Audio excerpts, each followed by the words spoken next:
జై గురుదత్త శ్రీ గురుదత్త. దేశమును ప్రేమించుమన్నా మంచి అన్నది పెంచుమన్నా ఒట్టి మాటలు కట్టిపెట్టోయ్ గట్టిమేల్ తలపెట్టవోయ్. ఉపయోగం లేని ఊకదంపుడు ఉపన్యాసాలు ఎన్నాళ్ళు వింటాం మనం? ఉత్తేజాన్ని నింపే వాతావరణం కావాలి మనకు జ్ఞానం కావాలి. కానీ జ్ఞానం లేని ఉద్రేకము అనవసరం. నిజానికి సంగీత సాహిత్యాలు రెండూ ఉద్ధరించడం కోసమే పుట్టేయండి. ఆ ప్రయోజనం లేకపోతే ఆ రెండు కూడా నిరర్ధకమే. పనికి మాలిన మాటలు వంత మాట్లాడటం కన్నా జ్ఞానంతో కూడిన ఒక్కో మాట ఒక్కో చురకత్తిలాగా ప్రజల గుండెల్ని తాకాలి. మనస్సు కరిగిపోవాలి, మైమరిచిపోవాలి. 10 మందికి ఉపయోగపడని బ్రతుకు ఏపాటిదనే భావం ప్రజల్లోంచి పుట్టాలి. దేశభక్తి ప్రచోదిత భావాలు తరంగాల్లాగా ఒక్కోసారి ఉవ్వెత్తున ఎగిసిపడాలి. జనజీవనంలో ఒక భాగమై నిత్య పూజా విధానంలో చేరిపోవాలివి. అప్పుడే జాతికి మనుగడనేది ఉంటుంది. పాటకు, పద్యానికి, మాటకి కూడా అప్పుడే ప్రయోజనం. జనసుఖం జనహితం కోరని పాట పాడితే ఏమి, పాడకపోతే ఏంటి, మాట్లాడితే ఏంటి, మాట్లాడకపోతే ఏంటి? మన మహాకవులంతా కూడా నా ఇల్లు, నా పొల్లు, నా ఆస్తి, నా కుటుంబం అనుకుంటూ బతకలేదండి. మహాకవులందరూ కూడా మనం మన కుటుంబం, మన జాతి అంటూ పాడేసి ఈ లోకం నుంచి వారు వెళ్ళిపోయారు, నిష్క్రమించేశారు. అందరికీ పాటలే రావాల్సిన అవసరం లేదండి. వాళ్ళు మహాకవులు కాబట్టి పాటలు పాడారు అనుకోకల్లా. అందరికీ పాటలు రావాల్సిన అవసరం లేదు. అందరూ ఉపన్యాసకులు అవ్వాల్సిన పని కూడా లేదు. ఉపన్యాసకుడు కాబట్టి చక్కగా ఉపన్యాసం ఇస్తున్నాడు అనుకోద్దు. అందరూ ఉపన్యాసకులు కాలేరు, అందరూ పాటలు పాడేవారు కాలేరు. కనీసం మనం పుట్టిన ఈ భూమికి మన జ్ఞానంతో ఏం చేయగలుగుతున్నామని ఒక్కమారు స్వచ్ఛందంగా అందరూ ఆత్మపరిశీలన చేసుకుంటే కొద్ది మంది మాత్రమే ఆ ఆత్మపరిశీలనలో నిలుస్తారు. ఆ కొద్ది మందిలో ఒకరిగా ఆయన విజ్ఞానంతో అంతరిక్ష పరిశోధనలో భారతదేశ ఔన్నత్యాన్ని ప్రపంచ నలుమూలలా చాటి చెప్పిన వారిగా, దేశం గర్వపడేలాగా చేసిన మహానుభావుడిగా, భారతదేశపు భౌతిక శాస్త్రవేత్తగా, అంతరిక్ష పితామహుడుగా మన్ననలు పొంది తమ జ్ఞానాన్ని దేశానికి ఉపయోగపడే విధంగా మలుచుకున్న విజ్ఞాన తేజోవంతుడు నేటి మన ప్రాతస్మరణీయులు విక్రమ్ సారాభాయి గారు. ఈయన భౌతిక శాస్త్రవేత్తల్లో గొప్ప ప్రావీణ్యత పొందినవారండి. ఈయన అంతరిక్ష పరిశోధన వ్యవస్థను స్థాపించారు ఈ మహానుభావుడు. అహ్మదాబాదులోని బట్టల మిల్లు యజమాని ఒకరు ఉండేవారండి. ఆయన చాలా గొప్పవాడు. ఆయన పేరు ఏంటంటే అంబాలాల్ సారాభాయ్. ఈ అంబాలాల్ సారాభాయ్ గారి ఇంట్లో 1919 ఆగస్టు 12 ఒక మగ పిల్లవాడు పుట్టాడు. అతన్ని చూడ్డానికి వచ్చిన వారందరి కళ్ళు కూడా ఆ బిడ్డ చెవులు మీదకి వెళ్ళిపోయాయి. ఆ బిడ్డను చూడటానికి అంటే ఉన్నత కుటుంబంలో పుట్టినవాడు అంబాలాల్ సారాభాయి గారు చాలా ఉన్నతుడు. ఆ కుటుంబంలో పుట్టాడు కాబట్టి మగ సంతానం పుట్టింది కాబట్టి చూడటానికి వచ్చారు అందరూ. ఆ చూసిన వాళ్ళందరి కళ్ళు కూడా ఆ బిడ్డ చెవుల మీదకి వెళ్ళిపోయాయి. ఎందువల్ల వెళ్ళాయంటే ఆ చెవులు చాలా పెద్దవిగా ఉన్నాయి. ఎప్పుడైతే చెవులు పెద్దవిగా ఉన్నాయంటే ఎవరి ఉపమానాలు వాళ్ళవి, వెంటనే పోలికలు ఉంటాయి కదా, పోల్చేస్తాం కదా. అలాగా చాలామంది వచ్చిన వాళ్ళందరూ కూడా అప్పట్లో గాంధీ గారి చెవులు అలా ఉండేవి. వాటిని చూసిన వాళ్ళందరూ అరే మళ్ళీ మీ ఇంట్లో గాంధీ పుట్టాడే, భలే ఉన్నాయి చెవులు, గాంధీ చెవుల్లాగా ఉన్నాయి అని కొంతమంది అన్నారు. కొంతమంది భలే ఉన్నాయండి, చాట అంత ఉన్నాయి, ఏనుగు చెవుల్లాగా ఉన్నాయి అని కొంతమంది. అంబాలాల్ గారి సన్నిహితులు అయితే కొందరైతే సరదాగా తమలపాకుల్లాగా ఉన్నాయండి, నాగవల్లిలాగా ఉంది, చెవులు మాత్రం తమలపాకుల్లాగా ఉన్నాయి అనేవాడు. మరి కొంతమంది ఏమండో మీ కుర్రాడి యొక్క చెవులని కిళ్ళిల్లాగా మడిచేసుకుని తినేయచ్చు, అంత బాగున్నాయి చెవులు అన్నారు. ఏది ఏమైనానండి, చెవులు విశాలంగా చాటల్లాగా పుట్టిన వారికి డబ్బు మాట పక్కన పెట్టండి, పేరు ప్రఖ్యాతులు మాత్రం అద్భుతంగా ఉంటాయి. ఇది మన సంప్రదాయంలో మనకు వినిపిస్తున్నటువంటి మాట. ఖచ్చితంగా చెవులు పెద్దవుగా వచ్చిన వాళ్ళకి వాళ్ళకి పేరు ప్రఖ్యాతులు మాత్రం ఎక్కువగా ఉంటాయండి. ఒక దశ దాటిన తర్వాత వారి పేరు ప్రఖ్యాతులు అమోఘంగా పైకి వెళ్ళిపోతాయి. అంత పెద్ద చెవులతో పుట్టాడైనా. ఆ అబ్బాయికి విక్రమ్ అంబాలాల్ సారాభాయ్ అనే పేరు పెట్టారు. ఆ పెద్ద చెవులు కలిగినటువంటి వ్యక్తి పేరు, ఆ అబ్బాయి పేరు విక్రమ్ అంబాలాల్ సారాభాయ్. అంటే మన నేటి ప్రాతస్మరణీయుడి గురించి మనం మాట్లాడుకుంటున్నాం. అయితే అప్పట్లో అహ్మదాబాదులో సారాభాయ్ ఇంట్లో భారతదేశంలో ప్రముఖ మేధావులందరూ, అంటే ఆయన గొప్పవాడు కదా, వాళ్ళ నాన్నగారు శాస్త్రవేత్తలందరూ కూడా బస చేస్తూ ఉండేవారు. జగదీష్ చంద్రబోస్ గారు, సివి రామన్ గారు, తత్వవేత్త అయినటువంటి జిడ్డు కృష్ణమూర్తి గారు లాంటి ఎందరెందరో మహానుభావులు వచ్చి వాళ్ళ ఇంట్లో ఆతిథ్యం పుచ్చుకునేవారు. అయితే 1920లో రవీంద్రనాథ్ ఠాగూర్ గారు అహ్మదాబాద్ వచ్చారు. ఠాగూర్ గారు ఆయన విశ్వకవి కదండి, ఆయన చూడంగానే ఎవరినైనా చెప్పేయగలడు. ఆ ముఖ కవళికలు చూసి వాళ్ళ భవిష్యత్తు చెప్పేయగలడు. ఆయనకు అంత అద్భుతమైన జ్ఞానం భగవంతుడు ఇచ్చారు. ఠాగూర్ గారు మొహం చూడగానే భవిష్యత్తు చెప్పేటటువంటి జ్ఞానం ఆయనలో ఉంది. సరే, పిల్లవాడుగా ఉన్న విక్రమ్ని ఆయన దగ్గరికి తీసుకొచ్చారు. వీళ్ళ ఇంటికి రాగానే ఠాగూర్ గారు ఆ విక్రమ్ అని పేరు పెట్టారు కదా, ఆ విక్రమ్ యొక్క నుదురు చూశారు. ఆ నుదురు చూస్తే చాలా విశాలంగా ఉంది. చెవులు విశాలంగా ఉన్నాయి, నుదురు విశాలంగా ఉంది. ఇలా ఉంటే పేరు ప్రఖ్యాతులు అద్భుతంగా ఉంటాయండి. ఇది తిరిగి చూసుకోకల్లా, అది మనం ఒక పుస్తకంలో రాసుకోవచ్చు కూడా ఈ మాటని. నుదురు విశాలంగా ఉండి చెవులు విశాలంగా ఉంటే పేరు ప్రఖ్యాతులు అలా మారు మోగిపోతాయి అన్నమాట. విశాలంగా నుదురు చూస్తూ అలా ఉండిపోయాడు ఆయన ఠాగూర్ గారు. ఉండిపోతూ ఈ పిల్లవాడు ఒకరోజు చాలా పెద్ద పని చేస్తాడు, అది దేశం గర్వింపదగ్గ పని చేస్తాడు అని అన్నాడు. అయితే అక్కడ ఉన్న వారందరూ కూడా ఠాగూర్ గారు సహజంగా ఎవరిని పొగడరండి. ఆయన విశ్వకవి, ఆయన ఎవరిని కూడా పొగడరు. చాలా స్పష్టంగా మాట్లాడతాడు. ఏం మాట్లాడినది ఏం మొహమాటంగా మాట్లాడతాడు. ఆయన ఈ కుర్రవాడు దేశం గర్వింపదగినటువంటి పెద్ద హోదాలోకి వెళ్తాడు, పెద్ద పని చేస్తాడు అన్నాడు. అక్కడ ఉన్న వాళ్ళందరూ ఆశ్చర్యపోయి ఒకసారి ఆయన అలా చూశారు. అయితే విక్రమ్ సారాభాయ్ గారి తల్లిదండ్రుల పేర్లు అంబాలాల్ సారాభాయ్, సరళాదేవి. ఈ సరళాదేవి గారి పూర్వనామం ఏంటంటే రేవా అనే పేరు ఉంది, తర్వాత మార్చుకున్నారండి సరళాదేవి.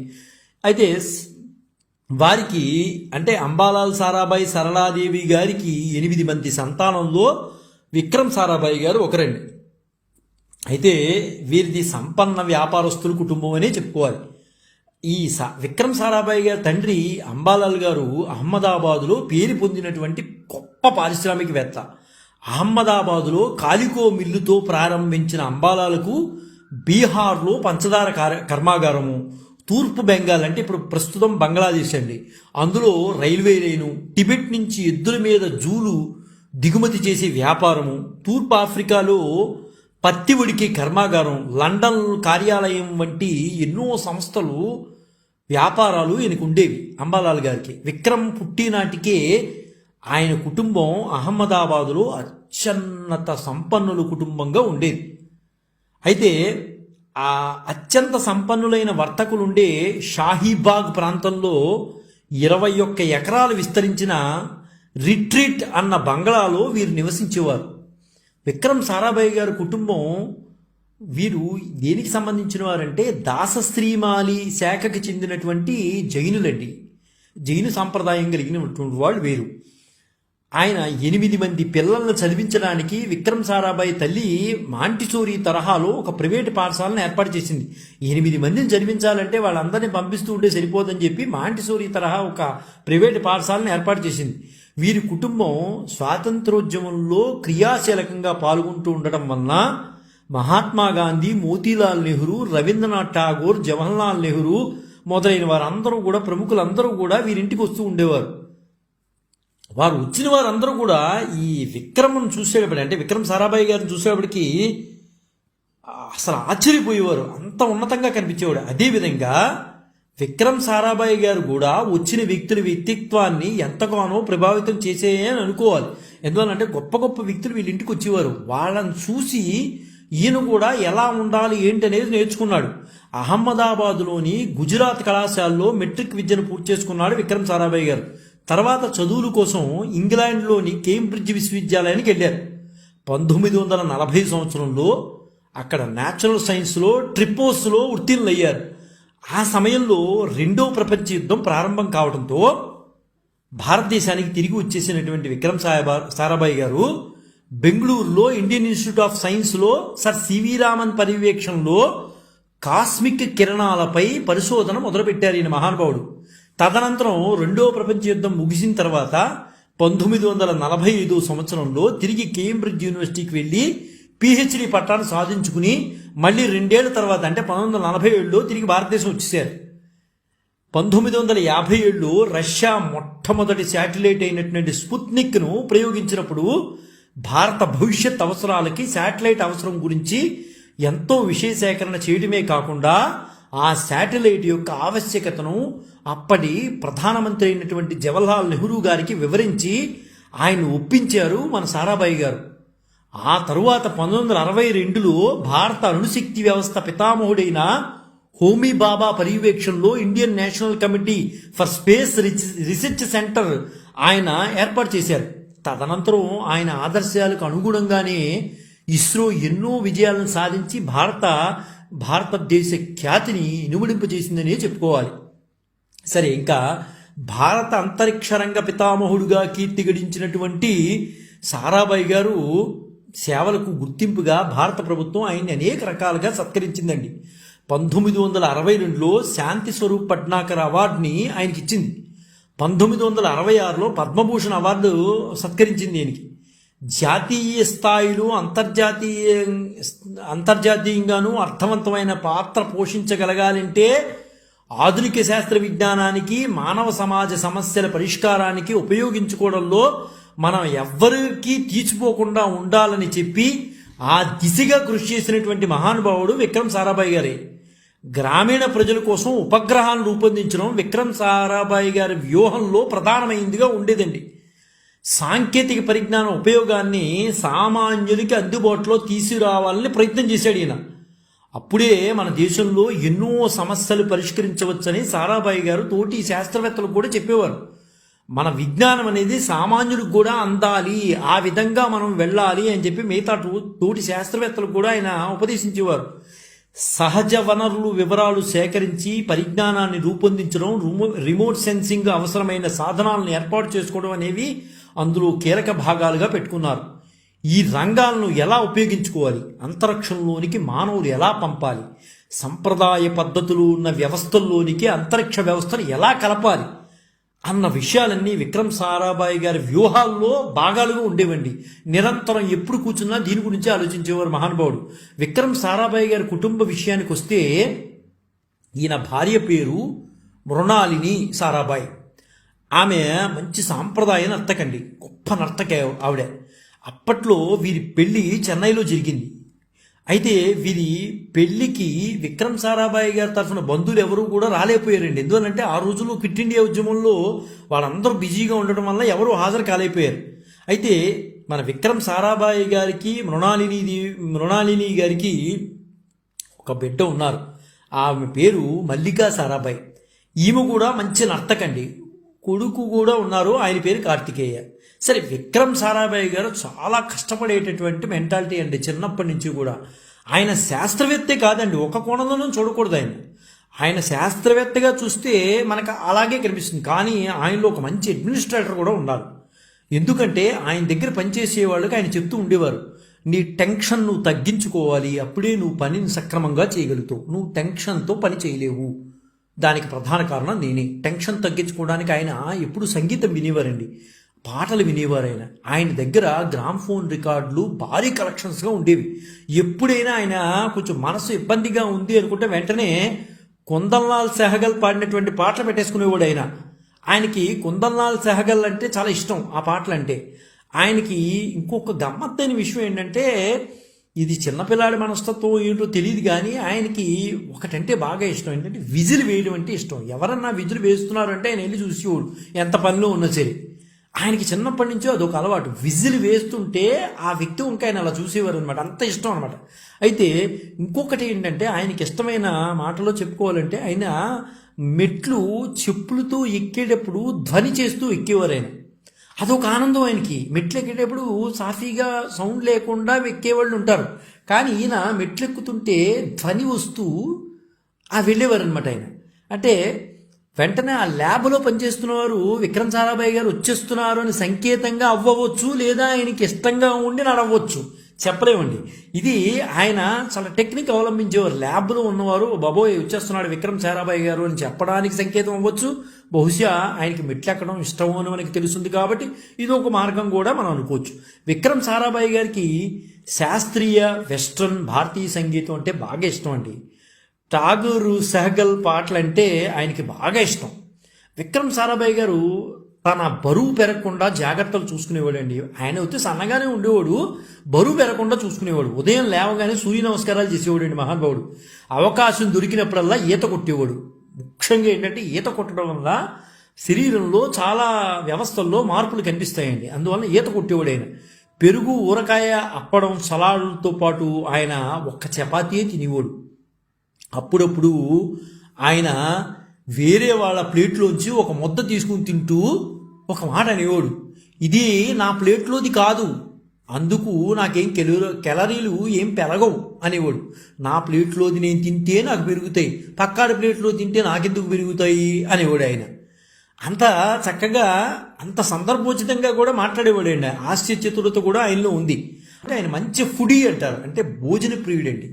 కానీ ఎప్పుడు గమ్మత్తైన విషయం ఏంటంటే ఆయన ఎంత భోజన ప్రియుడు అయినప్పటికీ కూడా ఆయన ఎప్పుడు తన బరువు పెరగకుండా చూసుకునేవాడు. అంటే ఎక్సర్సైజులు బాగా చేసేవాడు అండి. ఆయన ఎప్పుడు సన్నగా ఫిట్గా ఉండడానికి ప్రయత్నించేవాడు. ఆయనకి కొత్త రుచులు అంటే బాగా ఇష్టం. అయితే ఆయన భార్య గారు ఎవరైతే ఉన్నారో ఆమె పెళ్లికి ముందు పూర్తిగా మాంసాహారి, కానీ ఆమె శాకాహారిగా ఉన్నటువంటి విక్రమ్ సారాభాయ్ గారిని పెళ్లి చేసుకోవడంతో, ఆ పెళ్లి చేసుకోవడమే కాదండి శాకాహార రాష్ట్రానికి కూడా వచ్చేసారు ఆమె. అంటే అక్కడి నుంచి ఆమె లైఫ్లో మాంసాహారాన్ని వదిలేసుకున్నారనే చెప్పాలి. ఎందువల్లంటే విక్రమ్ సారాభాయ్ గారు పూర్తిగా శాకాహారి. విక్రమ్ సారాభాయ్ గారి ఆలోచనలన్నీ ఎలా ఉండేవేంటి, విభిన్నంగా ఉండేవి. ఆయన చాలా ఓపెన్ థింకింగ్తో ఉండేవారు. ఎప్పుడు కూడా ఏ మాట అన్నా చెప్పాలంటే ఖచ్చితంగా చెప్పేసేవారు. నువ్వు బాధపడతావా లేదా అని కాదు, ఉన్న వ్యవస్థ చెడిపోకూడదు అనే పద్ధతిలో ఉండేవాడు ఆయన. ఆ ఆలోచనల పరిధి చాలా విశాలంగా ఉండేది, ఉన్నతంగా కూడా ఉండేవాడండి. ఏదో నీచంగా ఆలోచించేవాడు కాదు, ఉన్నతంగా ఆలోచించేవాడు ఏ విషయాన్నైనా సరే. ఆయన సంబంధాన్ని కూడా ఆయనకి ఏ విషయం అయినా సరే, ఏ రిలేషన్స్ అయినా సరే దాచేవాడు కాదు. ఎవరితో సంబంధాలు పెట్టుకున్నా ఆయన దాచేవాడు కాదు. కానీ ఆయన భార్యకు కూడా అటువంటి ప్రేమతత్వాన్నే పెంచేవాడు. అయితే ఇందులో ఒక చిన్న విషయం చెప్పుకోవాలి. ఈ విషయం ఏంటంటే వాళ్ళ అమ్మాయి ఎవరైతే ఉన్నారో మల్లికా సారాభాయ్ గారు ఒక ఇంటర్వ్యూలో ఒక విషయం చెప్పారు. ఏమని చెప్పారంటే, వాళ్ళ నాన్నగారికి అంటే మన విక్రమ్ సారాభాయ్ గారికి పెళ్ళి అయిన 25 ఏళ్ల తర్వాత కమలా చౌదరి అనే మహిళతో సంబంధం ఏర్పాటు చేసుకున్నారు ఆయన. కానీ ఆయన దాన్ని ఎప్పుడూ కూడా దాచాలన్న ప్రయత్నం చేయలేదండి. పెళ్ళి అయిపోయి పిల్లలు పుట్టినప్పటికీ కూడా ఒక మహిళతో సంబంధాన్ని పెట్టుకున్నారు. ఆమె పేరే కమలా చౌదరి. కానీ దాన్ని దాచి ఏదో ప్రయత్నం చేద్దామని చేయలేదు ఆయన. ఉన్నది చాలా స్పష్టంగా ఫెయిర్గా మాట్లాడేవాడు, ఓపెన్ థింకింగ్ ఆయన. దాని గురించి చెప్పిన ఆమె ఒక పత్రిక ఇంటర్వ్యూలో ఆమె చెప్పారు, మరి నాన్న కమలా చౌదరితో ఇన్వాల్వ్ అయ్యారు, అప్పుడు నేను చాలా బాధపడేదాన్ని, ఆయనతో చాలా వాదించేదాన్ని నేను. తర్వాత పెద్దయ్యాక తెలిసింది వారిద్దరి మధ్య ప్రేమ కలగడం సాధారణం అని నాకు తెలిసింది అని ఆమె ఒక ఇంటర్వ్యూలో చెప్పారు. అంటే కమలా చౌదరితో ఆయనకు ఉన్న సంబంధాన్ని మృణాలిని గారు కూడా, అంటే ఏంటి, ఈ సారాభాయ్ గారి భార్య గారు కూడా వ్యతిరేకించలేదు. ఆమె వారిద్దరి మధ్యకి కూడా, మృణాలిని గారు ఎప్పుడు కూడా వారిద్దరి మధ్యలో కూడా ఎప్పుడు రాలేదు, కనిపించలేదు కూడా అణుశక్తిని. అయితే గొప్ప విశేషం ఏంటంటే ఇందులో అక్కడ కమలా చౌదరి గారికి ఎంత ప్రేమ అయితే పంచారో మృణాలిని గారికి కూడా అంతే ప్రేమ పంచారు ఆయన.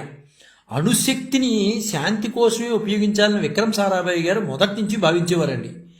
India today editor Raj Chengappa తన వెపన్ ఆఫ్ పీస్ అనే పుస్తకంలో ఒక అద్భుతమైన విషయం రాశారండి. అదేంటంటే అణుబాంబు తయారీ విషయంలో విక్రమ్ సారాభాయ్, హోమీ బాబా అభిప్రాయాలు అసలు కలిసి కావు. ఇది అద్భుతంగా రాశారు ఆయన. బాబా చనిపోయిన 5 నెలలకి సారాభాయ్ అణుశక్తి కమిషన్ చీఫ్ పదవిని స్వీకరించినప్పుడు ఆయన మొదట భారత్ కొత్తగా ప్రారంభించిన అణుబాంబు కార్యక్రమాన్ని ముగించే సన్నాహాలు ప్రారంభించారు అని కూడా ఆయన రాసుకున్నారు. ఒక ఆయుధంగా అణుబాంబు ఎందుకు పనికిరాదని సారాభాయ్ భావించేవారు. అణుబాంబు పట్ల సారాభాయ్ గారి ఉద్దేశాన్ని గ్రహించిన మొరార్జీ దేశాయ్ చాలా సంతోషించారండి. చాలా ఏళ్ల తర్వాత ఆయన ప్రధానమంత్రి అయినప్పుడు రాజా రామన్నతో సారాభాయ్ తెలివైన కుర్రాడు, ఆ పిచ్చి బాబా మొత్తం ప్రపంచాన్ని పేల్చేయాలనుకున్నాడు అన్నారు ఆయన. ఇది ఇందిరాగాంధీ గారు విక్రమ్ సారాభాయ్ గారికి చాలా విలువిచ్చేవారండి. అయితే ఆమె మొదటి పేరు పెట్టి పిలిచిన కొద్ది మందిలో ఆయన ఒకరు. విక్రమ్ పర్సనల్ సెక్రటరీ అయినటువంటి రామనాథ్ గారు దాని గురించి చెప్తూ ఉంటారండి. ఇందిరాగాంధీ ఎప్పుడు కూడా అహ్మదాబాద్ వచ్చినా నగరంలో దొరికే ఎర్ర గులాబీలతో ఒక బొకే తయారు చేయించడం నా పని అని రామనాథ్ గారు చెప్పారు, సారాభాయ్ గారి యొక్క ఇది. అయితే దాన్ని విక్రమ్ సారాభాయ్ గారు స్వయంగా తన చేతుల మీదుగా ఇందిరాగాంధీ గారికి ఇచ్చేవారు. కానీ 1971 చివరిలో వారిది ఆ బంధం బీటలు బారినట్టు అనిపించిందని రామనాథ్ గారు, అంటే విక్రమ్ సారాభాయ్ గారి యొక్క అసిస్టెంట్ చెప్పారనమాట. Raj Chengappa weapon of piece పుస్తకంలో దీని గురించి కూడా రాశారండి. భారత్ పాకిస్తాన్ యుద్ధానికి ముందు నవంబర్ చివరి వారంలో ఇందిరాగాంధీ సారాభాయ్ గారిని పిలిపించారు. ఆయనతో మీ నేతృత్వంలో ఒక అంతరిక్ష కమిటీ ఏర్పాటు చేయబోతున్నాను, అందుకే మీరు అణుశక్తి కమిషన్ చీఫ్ పదం వదిలేయండి అని ఇందిరాగాంధీ గారు స్పష్టంగా చెప్పారు. అప్పుడు సారాభాయ్ గారికి తనకు బలవంతంగా తొలగిస్తున్నట్లుగా భావించారు. అదేంటి, నన్ను ఒక చీఫ్ కమిషన్ పదవి నుంచి నన్ను తప్పించడం ఏంటి అని కొంచెం బాధపడ్డారు. ఇందిరాగాంధీకి తనపై నమ్మకం పోయిందని సారాభాయ్ గారు భావించారు. ఆమె మాత్రం ఇది నిజం కాదు, ఆమెకు మాత్రం అలా లేదు. కానీ ఈయన భావించారు, మీరు ఇలాగే పనిచేస్తూ ఉంటే మేము మిమ్మల్ని చాలా త్వరగా కోల్పోతాం అన్నాడు. మీరు ఇంత శ్రమించి పనిచేస్తున్నారు, ఇందిరాగాంధీ గారు చెప్పారు, మీరు ఇన్ని గంటలు పనిచేస్తున్నారు, అందువల్లనే మిమ్మల్ని తొలగించి వేరే దానికి ఇస్తాను మిమ్మల్ని, మీరు అన్యదా భావించొద్దు అని ఇందిరాగాంధీ గారు చెప్పారు. నైరాశ్యంతో ఆయన ఇందిరాగాంధీ ఆఫీస్ నుంచి బయటకు వచ్చేసారు. అంటే ఆయనకి అందులోనే పనిచేయాలని ఉంది, వేరే దాంట్లో కాదు. ఆయన సందర్భంగా రాజీనామా ఇవ్వాలని అనుకున్నారు. కానీ భారత పాకిస్తాన్ యుద్ధంతో అది కుదరలా. అక్కడ యుద్ధం జరుగుతున్నప్పుడు మనం చేయకూడదనే ఉద్దేశంతో అయిపోయాడు. 1971 డిసెంబర్ 30న విక్రమ్ సారాభాయ్ గారు త్రివేంద్రం దగ్గర ఉన్నటువంటి కోవలం బీచ్ గెస్ట్ హౌస్లో ఉన్నారు ఆయన. అయితే చాలా ఉదయం అంతా చాలా చాలా పనులతో ఉన్నాడండి ఆయన. ఉండిన తర్వాత ఆ మరుసటి రోజు ఉదయం నిద్ర లేకపోయాడు. ఆయన పడుకున్న గది తలుపులు తట్టారు, సార్ సార్ సార్ అని వర్కర్లు. కానీ తలుపులు ఎవరూ తీగపోయేసరికి 1 గంట ఆగి మళ్ళీ తలుపు తట్టారు. మళ్ళీ అదే పరిస్థితి, ఎవరు లోపల నుంచి మాట్లాడాల. ఆయన ఉదయం సూర్య నమస్కారాలు చేసుకునేవాడు, ఎక్కడున్నా సరే ఆ తలంపు ఆ షెడ్యూల్ అలా ఉండేదండి. ఆయన లేకపోయేసరికి అక్కడ ఉన్నటువంటి వర్కర్లు మళ్ళీ తలుపు తట్టారు. ఇంకా ఆయన నుంచి రెస్పాన్స్ లేదు. సరే లోపల ఇంకా తలుపులు వెరగొట్టి లోపలికి వెళ్ళారు. లోపల దోమతెర ఉంది. ఆ దోమతెరలో ఆయన ప్రశాంతంగా పడుకున్నాడు. ఇదేంటి ఇంత సమయం అయిపోతుందా, సూర్యోదయం అయిపోయి ఇంతసేపు అయింది, ఈయన పొద్దున్నే అందరికన్నా ముందు లేస్తాడు కదా, ఈయన లేవలేదేంటి అని అనుకున్నారు. కానీ ఆ దోమతెరలో ప్రశాంతంగా పడుకున్నాడు. ఆయన గుండెల మీద ఒక పుస్తకం ఉంది. డాక్టర్ ఆయన పరీక్షించి ఒక్కసారి చూసి అక్కడ ఉన్నవారికి చెప్పారు, ఈయన 2 గంటలు, బహుశా 2 గంటల ముందే చనిపోయి ఉండవచ్చు అని చెప్పారు. అప్పటికి విక్రమ్ సారాభాయ్ గారి వయసు 52 ఏళ్ళండి. ఎంత ప్రశాంతంగా వాతావరణంలో నిద్రలోనే ప్రాణాలు వదిలేసినటువంటి మహోన్నతుడు మన విక్రమ్ సారాభాయ్ గారు. ఎంత దేశానికి ఆయన విజ్ఞానాన్ని ఎంతగా ఉపయోగించారో ఈ రోజున మనం దాన్ని ఉపయోగించుకుంటున్నాం. ఈరోజు మనం ఇళ్లల్లో కూర్చుని కేబుల్ టీవీలు చూస్తున్నామంటే అది ఎవరి పుణ్యం అనుకుంటున్నారు? కేవలం విక్రమ్ సారాభాయ్ గారికి మనం కృతజ్ఞతలు చెప్పుకోవాలి, ఖచ్చితంగా చెప్పుకోవాలండి. నాసాతో వారు జరిపినటువంటి సంప్రదింపుల ఫలితంగానే 1975లో శాటిలైట్ ఇన్స్ట్రక్షనల్ టెలివిజన్ ఎక్స్పెరిమెంట్ సైట్ను ప్రారంభించడం వల్ల ఇండియాలో కేబుల్ టీవీ ప్రసారమైంది. విక్రమ్ సారాభాయ్ గారు తన విజ్ఞానాన్ని తనకే పరిమితం చేసుకోకుండా యావత్ భారతదేశానికి అందించినటువంటి మహోన్నతుడు విక్రమ్ సారాభాయ్ గారు. నేడు వారి వర్ధంతి సందర్భంగా వారికి ఘనమైన నివాళులర్పిస్తూ జై గురుదత్త శ్రీ గురుదత్త శ్రీపాద శ్రీవల్లభ చరణదాసులు మానికొండ రాజశేఖర శర్మ రాజమహేంద్రవరం. స్వస్తి.